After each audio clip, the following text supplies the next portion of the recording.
B'Shem Hashem na'aseh v'nasliach. Welcome everyone to our weekly Zera Shimshon shiur on the Parshat. Tonight's Parshat is Parshat Vayakhel.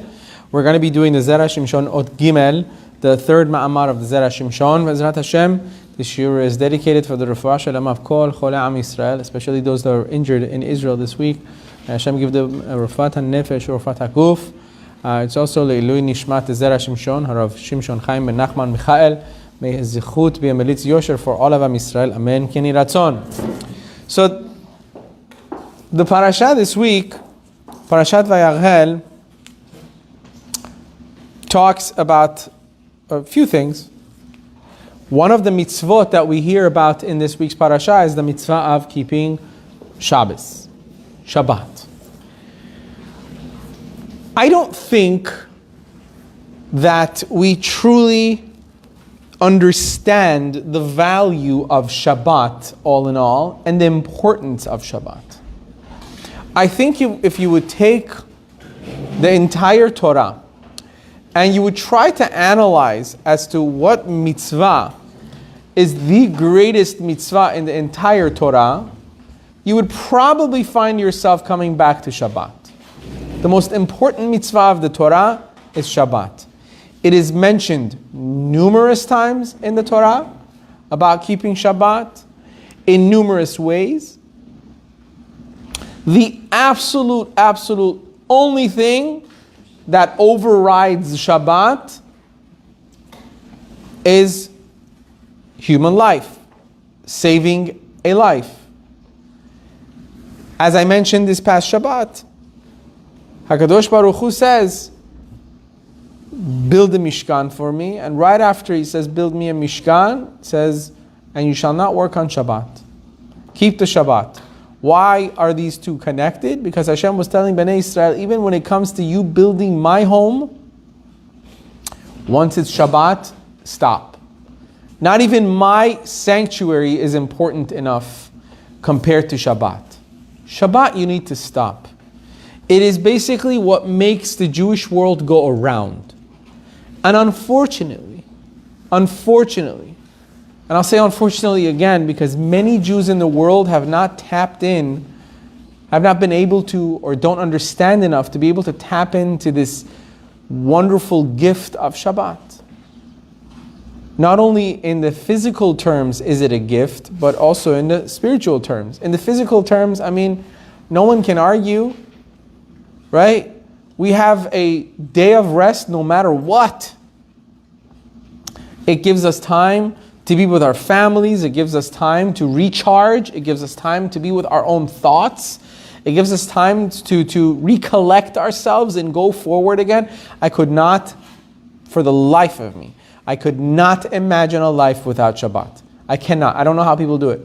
I don't know how people use their phones on Shabbat. I don't know how you could not disconnect for one day from your phone. And the only thing that I see is that because they've never done it, they don't know. They think it's normal. But once you stay away from the phone for a few weeks, oh, you'll see. Like, it's crazy. It's a different world. You realize, am I right? Like, you've experienced it. Like, now, is it hard for you to put your phone away? No, it's like you can't wait on Friday to like turn it off. It's incredible, right? First you're like, I can't put it away, but then after a few weeks you're like, and I have this experience in Israel whenever we have our Israel trips. Many of the kids in our group decide on their own that they wanna just unplug. Because you're in Yerushalayim or you're in Tzfat, it's like the aura around you. You know, everything shuts down. You almost feel like, why wouldn't I? You know, you go out in the street and like there's no cars. Everyone's walking with their children in the streets.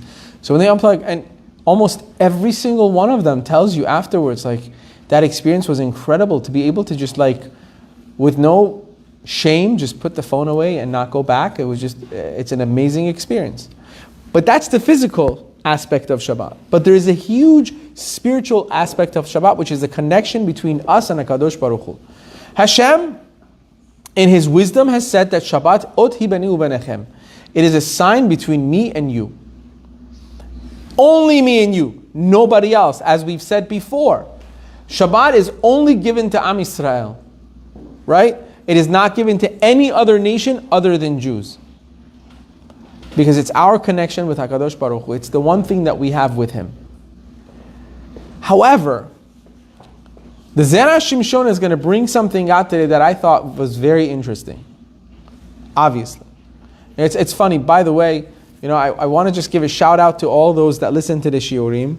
I love hearing their comments, and when they approach me, they see me, it's just incredible. Like I heard from some people again this week as they were talking about the Zera Shimshon Shiurim, and they're like, the craziest thing about it is that every week it's something new that you never thought about ever. You've never heard before. It's just very unique ideas. And I thought this was definitely one of them. This week's Parshat was definitely one of them. So here we go. The Zera Shimshon says, the Pasuk in Shemot Lamed Hey Gimel, Pasuk 35, chapter 35, Pasuk Gimel. It says, it's the famous Pasuk about kindling a fire on Shabbos. Lo teva'aru esh bechol moshevodechem beyom HaShabbat.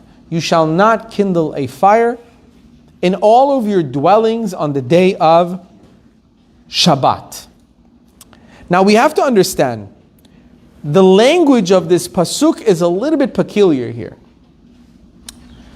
Why does it say do not light a fire in any of your dwellings? Right? Just say, Lo teva'aru esh b'yom HaShabbat. Do not kindle a fire on Shabbat. Have you ever thought of that? Are you allowed to light a fire on Shabbat or not? No. You're not. So that's what the Torah should say. Do not light a fire on Shabbat. Simple. But it says, Lo teva'aru esh bechol moshevotechem. In any of your dwellings, do not light a fire.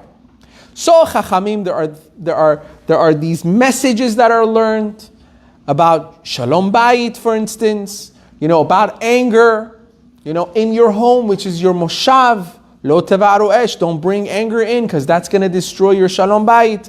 All these things. However, we have to understand the simple meaning of it also. What's the simple meaning of the pasuk?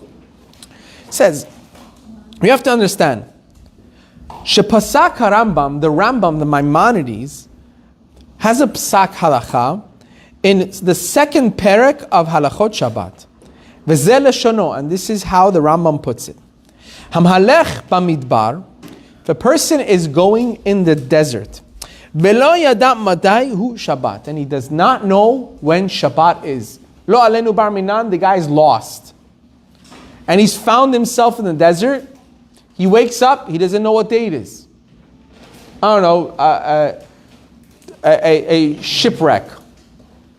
And he's on an island. Comes out on the island, and he doesn't know what day it is. He doesn't know where he is. He lost his map, and so on and so forth. He's clueless.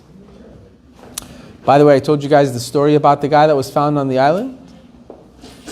There was a guy that was found on an island. He was lost on an island for many, many years. He was found there after many years, and he had survived. So naturally, there was like news reporters and everything on the island trying to see, like, what'd you do? Shlomi's been found after 30 years on this island. So he goes, let me show you around. I'll show you. So he takes him around to different, he built himself a hut out of wood. It's like, I had to learn. Believe me, I did not know how to build. I had to learn it. You learn, So he shows him this hut, and he shows him this place. He says, this is where I slept. This is where I went to the bathroom. This is where... And he takes him to another place. He says, this is the synagogue. He built himself a nice, beautiful synagogue. Right? And they see inside. He goes, okay, let me show you the next thing. They go to another place, and he says, this is another synagogue. So they go, hold on, Shlomi. Are there any other people here? He says, no. It's just me. Questions later. So they go further. He shows them some other stuff, and then they go to another place, and he says, this place is also a synagogue that I built. Now, 3 synagogues, one guy lost on an island for 30 years. So they go, so Mr. Shlomi, if we may ask, so what's with the 3 synagogues? There's nobody else around. They wanted to know. The guy lost his mind. Who is he taking to synagogue with him? So he says, I built these two synagogues because whenever I get into a fight in this one, I go to the other one. When I get into a fight in this one, I go to that one. He goes, so what's the third one? He goes, so I wouldn't be even caught dead in that one. Right? Which is obviously very familiar to, it's like, it is the story of unfortunately the Jewish world. It's always like, where do you go to shul? I go to this, I go to that. My shul is, anyway. Not for me. Yeah, it's just not my vibe. Today it's like, it's not my vibe, I don't know. The Kiddush club can be better. That place gives tongue on a weekly basis. This place, hot dogs in a blanket. I don't know. Anyway, so this guy is found on an island, the Rambam says, and he doesn't know what day of the week it is. So he says, Moneh miyom sheta'ah, he starts counting from the day that he became confused, like you are right now. He counts from the day that he was confused. And he counts how many days? He counts 6 days. Kadesh et hayom hashavi'i, and he makes the 7th day kadosh. So imagine, doesn't matter. The Rambam says don't matter what day it is. It could be Tuesday. But he doesn't know it's Tuesday. So what does he do? On that Tuesday he goes, okay. Like many people out there that make up their own religions, right? Today is Sunday, right? And he starts counting Sunday, Monday, Tuesday, Wednesday, Thursday, Friday, and the 7th day will be Shabbat, right? So listen to the language of the Rambam. You count from the day that you were confused. Count the day that you messed up. So it could be Yom Shishi, it could be Friday. But because you don't know it's Friday, you count 6 days, and on the 7th day it's going to be Shabbat, right? So now, it don't end there though. It don't end there. Uvchol yom vayom, and every single day of those 7 days, va'afilu b'yom zeh shemekadesh u'mavdil bo. So he says, what does he do? Every single day he says Kiddush, and he makes Havdalah. Why? Because it's Shafek Shabbat. That day could be Shabbat. Now you're counting your 7 days, fine. You have a day that you know is Shabbat, that's fine. But every other day, also, you have to count as a Safek Shabbat. Listen, what does that mean? And he says, even on the day that is your Shabbat, though, even on the day that you counted as your Shabbat, on the 7th day that you counted, mutar lo la'asot melacha keder parnasato. He is allowed to do melacha for his safety, for his life. Meaning on all of these days, he's allowed to be breaking Shabbat because it's his life. He's in a desert. He's in a forest. He's in a jungle. Wherever. He's lost. Right? So for his survival, he's allowed to break Shabbat. However, in a minimal sense, but every single day yet has to be treated as a Safek Shabbat, a questionable Shabbat, and then his Shabbat could be on a Tuesday, as far as he knows. He's counting. Well, what does he know? He's counting his 7 days. Kedeh shelo yamut, so that he does not perish. Chas v'shalom. Ad kal leshalom. Until here is the Rambam. If you thought the Rambam wasn't incredible, now you know. The Rambam was incredible. So now the Zera Shimshon comes in. He says, V'zeh lo teva'aru b'chol moshevotechem b'yom HaShabbat. This is, he says, look at how he reads into the words. I love it. It's so interesting. He says, this is why the Pasuk says, do not kindle a fire anywhere b'chol moshevotechem, in your dwellings. Which means what? Kelomar, bechol moshevotechem, in your dwellings, in the cities that you live in. If you're confused in the city that you live in as to what day it is, check yourself in. Because in a city, everybody knows what day it is. I don't think in any city or any country, any one nation ever got up and said, what day is it today? Right? Never happens because somebody knows what day it is. Everybody knows what day it is. Right? So he says, in your cities, in your dwellings, you can never kindle a light. And you're not allowed to do any other melachot b'yom HaShabbat, on the day of Shabbat.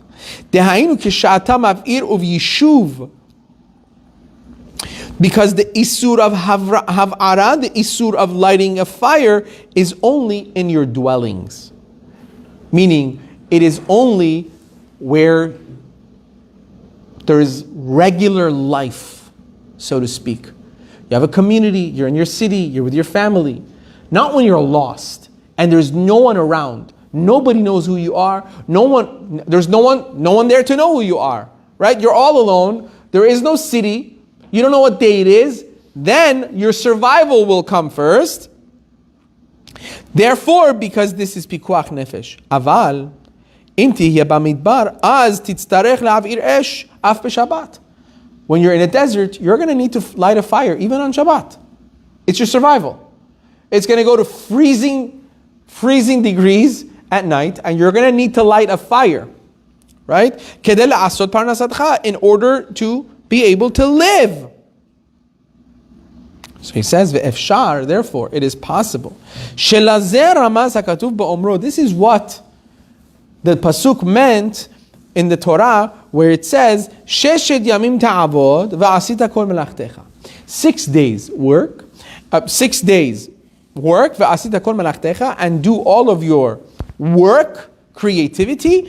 Ve'yom ha'shivi'i Shabbat la'Hashem, and on the 7th day is a Shabbat Hashem, for Hashem your God. Do not do melacha. So to say, kol zeman shebesheshet yamim tuchal la'asod kol melachtecha, any time that there is a possibility in those 6 days for you to do your work, meaning he's saying, anytime you know when the 6 days are, that you're allowed to do work, meaning, you know today's Sunday, you know tomorrow's Monday, you know the next day is Tuesday. When you're in a situation that you know the days of the week, then you're allowed to do your work. You can do whatever you need to do during the days of the week. On the 7th day Shabbat, do not do any work. However, when you are lost in a desert, you can't do all your work on those 6 days. All of your work. Why not? As we said, when he starts counting the 6 days from whatever day he started when he was confused, did we say he can do whatever he wants? He can't do kol melacha. He can, every single day is considered Shabbat. It's a safek Shabbat. It's a questionable Shabbat. He's counting in his mind as if today is Sunday, but who said? It could be Shabbat. So the only work he's allowed to do or she's allowed to do in the desert is things of survival. You need to light a fire, light a fire. You need to kill an animal, kill an animal. You need to uproot something from a tree, you do it for your survival. But other extra things, there is no extra thing. Everything is your survival right now. You're trying to survive, right? So he says, in that sense, you're not allowed to do everything. Therefore, when it says, work 6 days and do all of your work, it's only talking when you're in a place where you could do all of your work every day of the week except for Shabbat. Here, you can't do all of your work every day of the week in a desert. Because every day when you're lost and you don't know what day it is, every day is considered Shabbat in a sense. As af bayom hashvi'i, in that sense, even on the 7th day, according to your calculations, lo tuchal lishmor, you can't really keep Shabbat. Even if you think it's Shabbat, you still can't keep it fully. Even on that day, you're obligated to do melacha. Even on that day, unfortunately, you're incapable of keeping Shabbat. So that pasuk cannot be referring to somebody that's not in a moshav, that is not situated in a city. Therefore, the Zera Shimshon has a beautiful way of looking at this pasuk. Very technical, very simple, but technical. The Zera Shimshon is basically saying, when the Torah says, Lo teva'aru esh bechol moshevotechem, do not light a fire in any of your dwellings, It's literally talking about your dwellings. Because when you're dwelling surrounded by people, you know when Shabbat is, therefore, Tevaru Esh, lighting of kindling of fire is Asur. However, saving a life is different. So therefore, when Chas v'Shalom, someone's lost in a desert, and there is no other way of survival other than breaking Shabbat, and it's no longer a moshav, it's no longer a city, you're no longer with other people, therefore the pasuk is not forcing you not to light a fire. It's telling you over there, you're allowed to light a fire. What if you are with a group of people? And if you know what day it is, then you're good. But every day is a surviving day. But what it is saying is that what it means by a moshav is that you're not lost in a desert. Moshav means a dwelling. Right. You have a community. It's a set, But what if a group of people got lost in the desert? They would have the same exact halachot. As if this was just one. Yeah, it wouldn't make a difference because they're all confused. They wouldn't know. If somehow they have if they knew, then they keep the regular Shabbat. But they're still in the desert, so they don't have the means to keep a regular Shabbat. So it's not. So the Zera Shimshon is saying that this is not referring to that kind of a person. It's referring to a person that Rambam is referring to in his halachot, that a person's actually lost. He doesn't know what day it is. So if you know what day it is, So if you know what day it is, I need to light the fire because I'm gonna. then if you're still allowed to light a fire in that sense, Yeah. right? But in that situation, you don't have to keep every day as Shabbat. I see now. You understand what I'm saying? That's the difference. The person that's lost has to look at every single day in a sense as Shabbat. The only things that he can do is for survival. As opposed to someone that's lost, but he does know what day of the week it is, he can comfortably do anything he wants every single day except the Shabbat. Right. And then on Shabbat, only what he needs to be done, light a fire, hunt, whatever it is, he'll be able to do. It just, I want to go back on the beauty of Shabbat. On the beauty of Shabbat.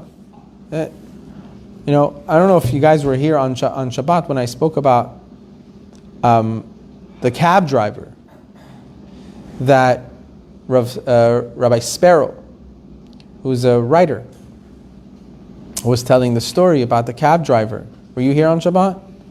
I'm going to say it again anyway. You were here on Shabbat? I think I heard you say it before. I'm going to say it for Gabby. I'm going to say it for Gabby. Yeah. So Rabbi Sparrow was traveling back to the States from Eretz Yisrael, and he wanted to make one last trip to the Kotel, like we always do. We want our last stop to be by the Kotel, just to say, see you later. Hashem, help me come live here, please. I beg you. Think about it. When was the last time you were at the Kotel and you actually davened and you said, Hashem, please rebuild this temple so I don't have to ever go back anywhere else? It would be a powerful tefillah. That's what we should really daven at the Kotel. So he wanted to go daven, and he gets himself a cab. Now he's on the way to the airport. He asks the cab driver to take him to the Kotel, but now he has all of his luggage. And he doesn't know what to do. He decides he wants to tell the cab driver to wait for him outside, but he's got all of his belongings. He doesn't know. He trusts him not. The cabbie that picks him up is some guy with a shaved head. What does he know? So he says, can you wait for me? The guy says, sure, I'll wait for you. Right? So he still takes his laptop and some of his expensive stuff with him, right? Things that he can't replace so easily. He goes and davens and cries, and he comes back, and the cabbie's waiting there. And as they're driving, the cabbie sees how much he's cried. He says, it's amazing, no? He's like, he says, I answered, I said, yeah, it's definitely, it's breathtaking, the Kotel, something. He says, you know what else is unbelievable? Shabbat. That's what the cab driver says. He says, Shabbat yakar meod. Shabbat is very precious. So I'm sitting there thinking this guy's telling me about how yakar Shabbat is. I want to hear this guy's story. So he tells him his story. He says he used to live in the States for 20 years, the cab driver, both New York and California. When he started out, he was penniless. He was working for a furniture company, and it was owned by two partners, both Jewish, right? A Brazilian, I think, Jew and an Israeli Jew. And he was getting, some kind of salary and I guess commission by selling stuff. He was a salesperson for a furniture company. Says it came few months, and these guys, the partners, came to him and said to him, "Listen, we're going to start having the offices open on Shabbat, so we need you to come in on Shabbat." He's like, "I heard this. I was taken so aback. Like, how could one Jew ask another Jew to break Shabbat? Like, I've never, Shabbat is so important. Why would you work on Shabbat?" And I was so hurt by it. So I'm like, I'm sorry, I don't work on Shabbats. They're like, "Okay, you don't work on Shabbat, you're fired. We don't need you." And they fired me on the spot. It's like, I was really hurt. I went to Williamsburg to a client of mine. He wanted to possibly see if that guy will give him a job, a religious Jew. So the religious Jew sits down with him and says, "Tell me, why did they get rid of you?" He says, "Listen, to be honest with you, they wanted me to work on Shabbat. I didn't want to work on Shabbat, so they fired me." Because they fired you because you wanted to not work on Shabbat? It's ridiculous. He's like, if that's what they did, I'm never doing business with the company again. That was a big blow. Because his account was $50,000 a month that he was bringing in, right? That's like over $500,000, what? Over $500,000 a year. Calls the company and he says, "I'm cutting ties with you guys because so-and-so told me that you fired him because of Shabbat. No longer going to work with you guys." It doesn't take too long for them to call him back and say, "You're rehired and you don't have to work on Shabbat." Just to keep that client. She says, "So they hired me back. I'm working. Within 9 months, all of what I'm about to tell you happened within 9 months after I got rehired. A few months after that, one of the partners sold his share. This Brazilian, I think, partner sold his share to the Israeli partner, right? A month passed, the Israeli partner didn't want to have the entire share of the company. So he came and offered half of the share to me. To which I replied, I can't afford it. How am I going to buy a company? Half a company. So he said, I'll make you a deal. We'll be partners, and whatever money you make right now until you buy the half of the company, I take 50%. 50% of your profits is mine until you buy half the company from me. I agreed. Within a few months, not only did I buy my share already, I bought his share, and I became a sole owner of the entire company. Within 9 months, I own my own furniture company. It's like that was 20 years ago. I still own the company now. My children run it. And I go back and forth, I guess, collect my money whenever I want. I am extremely wealthy. I only drive a cab as a hobby. Imagine that. Cab driver as a hobby. All why? Because he wanted to keep Shabbat. Because he wanted to keep Shabbat. And so many of us, unfortunately, do not know the value of Shabbat. We think Shabbat is like, some of us think like Shabbat's like, It's like I don't understand how people sometimes, I understand that schedules could be very, very tight at work, especially when people work for other people, right?